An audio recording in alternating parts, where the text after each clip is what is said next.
Hi there, I'm here today with Anna Bowman. How are you, Anna? I'm really well. It's cold in London, but it's a day. It's very cold everywhere in the world. We're having those snow images, no, all around the world. They're quite mesmerizing to see the snow in Madrid, for example, that we haven't seen it in years. I have a cat that sometimes wanders across. This is an animal-friendly show. It's absolutely fine. Anna, tell us about you. What do you do? Well, I make short films and I make them very much in collaboration with other people. So I have three people I'm sort of doing things with at the moment.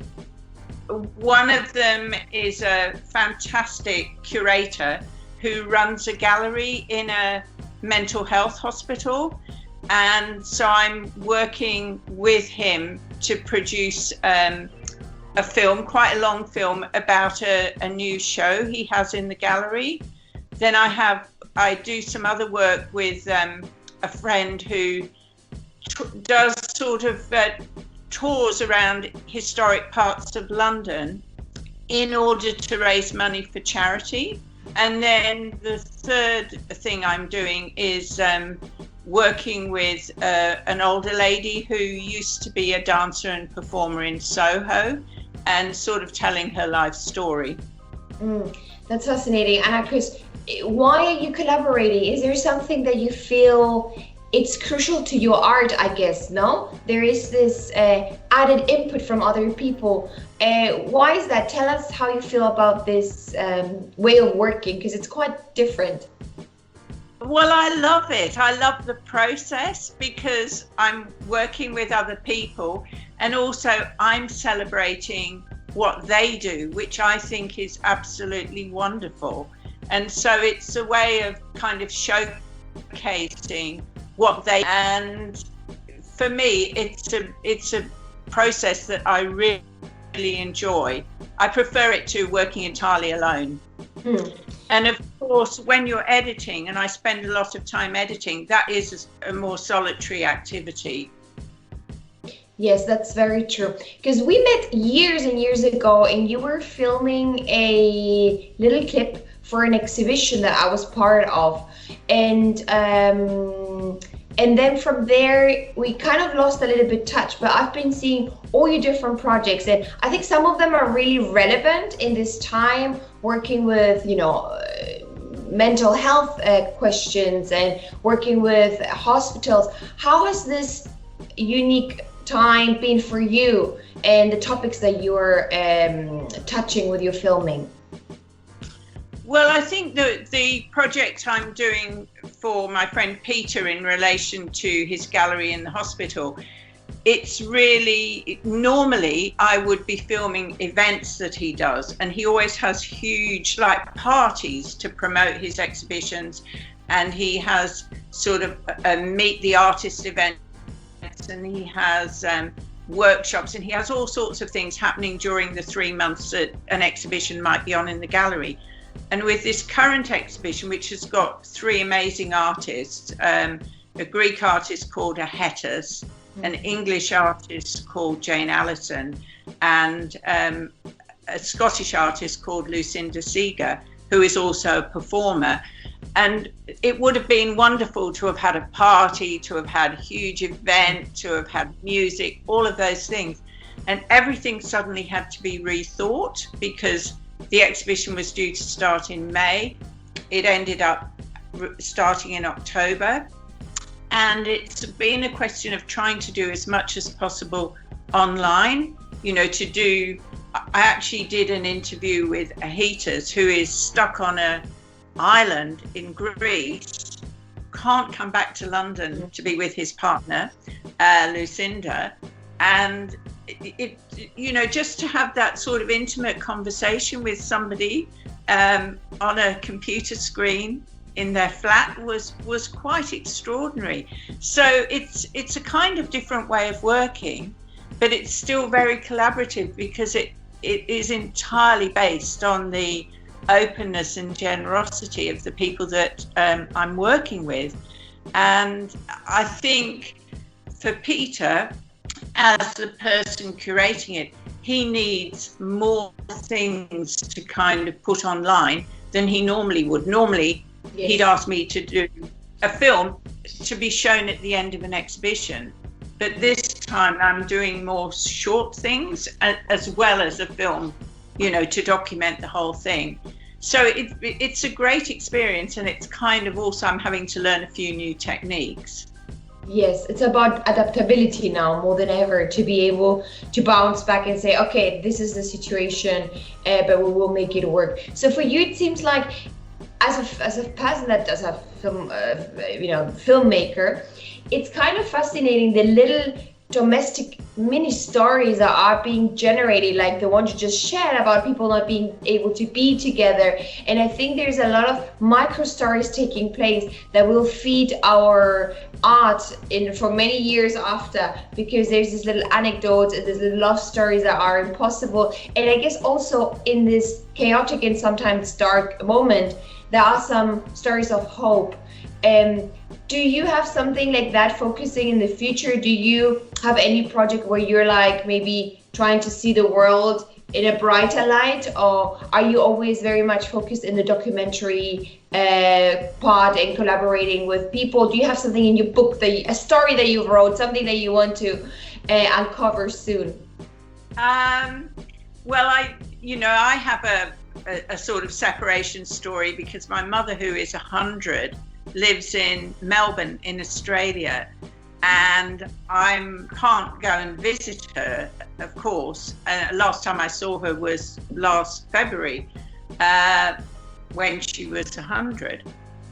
So she originally is from England, so there's this kind of story I'm wanting to develop about a place in North Yorkshire, but in order to do that properly, I need the opportunity to go and travel there. I've been quite a few times, but to finish the project, I need to go back again. So I'm really hoping to do that. And then I hope to see her later in the year and actually take her something. And if not, just send it anyway. But I think there'll be lots and lots of things that will come out of this. And when it is possible to move around and see greater groups of people, everyone is absolutely going to love that. I think that's the one thing that is missing. Yeah, I feel that in England, what's been quite obvious to me with this whole experience is that English people, me as a Spanish, I always felt that the English people are more in-house people, and they don't like to mingle that much.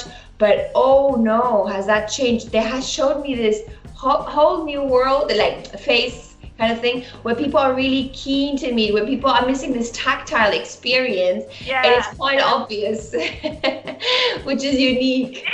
It's missing terribly. Yes. And everyone wants that. How do you go about, maybe if you want, can you share with us a little bit your creative process when you get up new project like the one from the Soho artist, which you explained very briefly? Maybe you can go more into that. It's quite exciting. How does your creative process work? How do you start? Well, it's often by chance, because the Soho person, Iris Chappell, somebody I know asked me just to come and film a very small event, which was about a bench being sited outside a railway station. Yeah. Sounds uninteresting, but I thought, okay, I'm happy to go and do that. And there was this magnificent woman who was one of the two people who had taken the initiative to get this bench put there for people, who might find they needed to sit down. And Iris happened to have a bit of a disability as a result of having been a professional dancer and singer for probably 40 years. Yeah. And she said to me, she'd also been a television presenter, and she said to me, your film, and it was only going to be like a few minutes long, she said it'd be much more interesting if it brought in, someone's story. And I said, well, what about your story? And she said, fair enough. She had some photographs of herself and when she was dancing and singing. And she invited me round to her flat for a cup of tea and showed me some of the pictures. And I said, can I photograph them? Can I scan them? That was all fine. And then we became friends, and I thought she's had such an interesting life, and she kind of wants to tell her story, and she's in her 80s. Mm-hmm. And what I love about her is she's still collaborating with much younger people. Yeah. So in the little tiny film I did, I show a collaboration with a young woman who was a dancer and who was studying Kitty Boget, who was studying dance film at a dance institute in London. Yeah. And Kitty was making a little film about Iris. So in a way I was documenting that. And it was just the most delightful experience. And then Kitty's film was actually shown at an event at the British Museum. Mm. And it was shown there literally a week before the first lockdown last year. It was amazing that it was shown. It was a big event for all sorts of projects that had happened in Camden. As part of, I think they got some money as being a runner-up in the Borough of Culture. So things happen for me usually by chance. You know, someone says something and I'm quite a curious person, so I think, oh, I'd like to follow that up. And then I get to know people. And I think for me that's very, very important, because you can, by collaborating, doing something with other people, you can get something much richer for me than if I was just coming in as an outsider and just following a script, because that doesn't interest me so much. So I'd say my creative process is really quite chance related.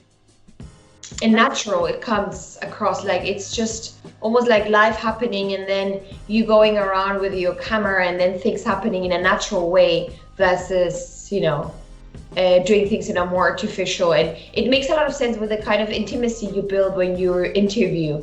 I've rewatched some of the links you shared me that we will be posting here later, obviously, and there is this intimacy that you are able to capture that it's quite charming. So it makes sense that that's the way that you work, so you kind of like already showing it in the imagery. It makes sense.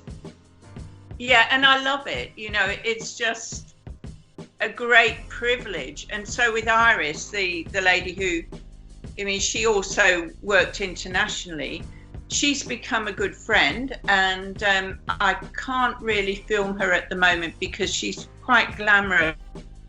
You know, it's not possible to have her hair done and everything else. So I'm just doing some audio with her, and I can visit her as in the regulations, you can visit someone who needs visit support. So I can visit her and just do a bit of audio, and then I've scanned a lot of her photographs. So that's a project that I hope I'll complete this year. Yeah. I think it's interesting to see that the current situation is shaping the way that we think creatively, because as you said, if it wasn't for COVID, you would have done an interview like you normally do with a camera, going to her house. So that we have to think differently, and as a consequence, the creative result is also going to be a little bit different. And I think it's an opportunity for us to explore different languages and push a little bit our boundaries of how we conceive art and creativity, certainly. Definitely. And so I think it's kind of quite positive to be pushed to do things in a different direction. I mean, I had an experience last week where I wanted to film something using a gimbal because I thought I could get a better kind of way through an exhibition by using this equipment. I'd never used it before, and I had trouble using it. I got very frustrated, and I'm probably going to have to hire it again and, you know, do it again. But it's kind of that sort of thing of thinking, how can I recreate the experience of being in a space better than just using a camera on my shoulder? there are other techniques. Yes, no, it's very interesting. I'm seeing a lot of really great thinking on how to keep on live, keep on showing what's happening, and just doing it differently. Anna, I have a question. You mentioned fundings, you mentioned support. I know that in England, in London at least, there is a lot of actually support and investment in having some art projects going, the council, and there's opportunities there. How do you envision this to be in the future, in the near future? Do you think there will be a shift and art will be falling even lower in the priority, or do you think there's an understanding that it's our way of communication and that we need it to be healthy mentally and spiritually? Well, for me, it's one of the fundamentals of life. However, I don't necessarily think that this current government feels the same way. I think it doesn't, definitely not. It has been, some of my friends have managed to get little bits of money if they were in the middle of doing something that had been funded and it, stopped. They've managed to get little bits of money, but I actually think it's the do-it-yourself culture that's going to keep us all going. Yeah. And things will, because there's so much creativity, everyone's got some creativity, and I think that people will find new ways of doing things whether or not they can get funding. Yeah, that makes a lot of sense with how you perceive filmmaking. It's almost like part of your existence kind of thing, like you're in your camera on, so even if there's no funding, it will not stop getting you from taking breaths and drinking water and filming, because it's part of who you are. Absolutely. I don't rely on any funding. If it happened to come, marvelous, but it mostly doesn't. Yeah. And that's fine. And the only thing that if there was funding, I could have more like I could have someone else working with me, just say working on the sound. Though on the other hand, working alone is quite good because you can have more of an intimacy. Yes, of course. Yeah. Anna, which projects do you have coming? You were mentioning the exhibition that has been obviously postponed to October. Fingers crossed that we can see each other, all of us, again by that time in this year. What else is coming up from projects? Well, the exhibition actually is on and in the hospital because it actually started in October, but it's just that large numbers of people the main people visiting are people who work in the hospital, but there will be other exhibitions in that gallery. I think goes, and then there'll be another exhibition after that, and hopefully that will be more open to the public. So that will be sort of my next project. I think that the next one in the gallery that I will film will probably be July. And then in terms of other projects, I've got the editing, the one about Iris, the one about Hinderwell in Yorkshire. There are others that I haven't really shaped up yet, but they're coming. So you're staying really busy. That's fantastic. Yeah. Anna, do you have it's a very intimate question, you don't have to answer, but I think it's good to know. It's a more for me than anything else.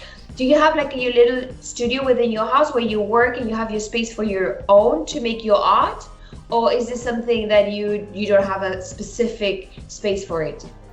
I do have a small study, yeah. And then I can keep all my equipment, and I'm sitting in my kitchen right now, but yeah, I do have space upstairs, so I'm very lucky. Yes, and I think that's very important, the concept of having a space of your own. So you have your little corner where you can be creative and you have your setup, and when you sit, you get into the zone. Is very important, and it's sometimes the difference between succeeding and not in a creative process, because you have to set up everything all the time. So through lockdown, you've been able to be creative because you had your little corner, and that's fantastic that you've been able to keep on your hands busy with your video and filming and editing. Yeah, I feel very lucky, very privileged. That's amazing. Anna, thank you so much. We are going to be sharing all the videos. We're very excited to see the coming up projects and to see how you evolve, because obviously, as we say, this is pushing the creative boundaries, and hopefully to be able to meet face to face soon and celebrate your films and your projections, and then hopefully in a gallery, of course. Oh, that would be great. And I love your work. I assume that's your work behind you. Beautiful. Yes, I've made a little setup here currently. So yeah, it's one of my series. Thank you so much, Anna.